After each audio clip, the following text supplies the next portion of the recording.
కారణమైనటువంటి భాగవతం అనేటటువంటి కథలు ఏవైతే ఉన్నాయో అవన్నీ కూడా వీళ్ళందరూ హరిదాసుని కింద కీర్తించబడ్డారు.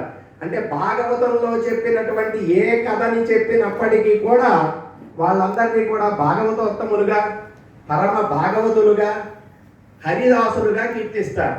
భాగవతంలో ఉన్నటువంటి కథలను వివరిస్తారు కాబట్టి హరినామ సంకీర్తన చేసేటటువంటి వాళ్ళు కాబట్టి వీళ్ళని హరిదాసులుగా కీర్తించడం అనేటటువంటి జరిగింది.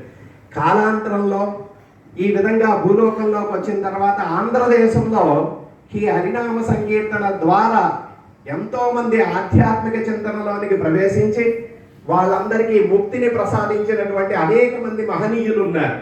అందులో మొట్టమొదట మనకి ఆదిపట్ల నారాయణదాస్ గారు. ఆయనే హరికథ పితామహుడిగా కీర్తించబడతాడు. ఈయన అనేక కథలను తనకి అనుగుణంగా రాసుకొని వచ్చేటటువంటి సహృదయులైనటువంటి వాళ్ళందరికీ కూడా అర్థమయ్యే రీతిలో చెప్తూ వాళ్ళందరినీ కూడా భక్తి అనేటటువంటి ఒక మార్గం ద్వారా నడిపించి వాళ్ళందరినీ తరింపజేసినటువంటి వాడు. తర్వాత కాలాంతరంలో శ్రీమద్ పెద్దింది సూర్యనారాయణ దీక్షితులు వారు.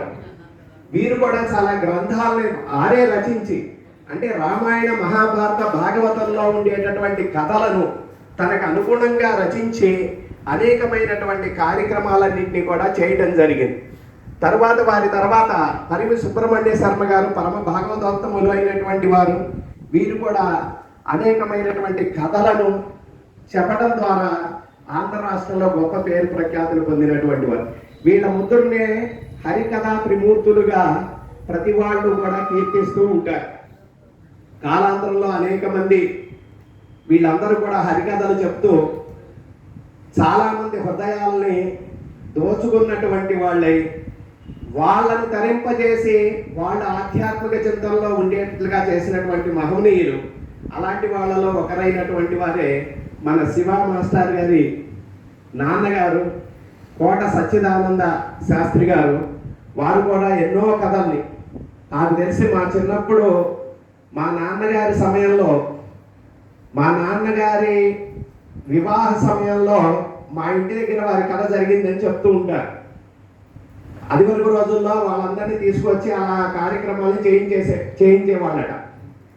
అలాంటి శ్రేష్ఠులైనటువంటి వారి యొక్క సంస్మరణ దినోత్సవంగా భావిస్తూ ఈరోజు మనం చక్కటి హరికథని వినబోతున్నాం. భీమార్జున గర్వభంగం అనేటటువంటి ఒక గొప్ప హరికథని ఇప్పుడు ప్రారంభిస్తారు. కథకులైనటువంటి బ్రహ్మశ్రీ బాల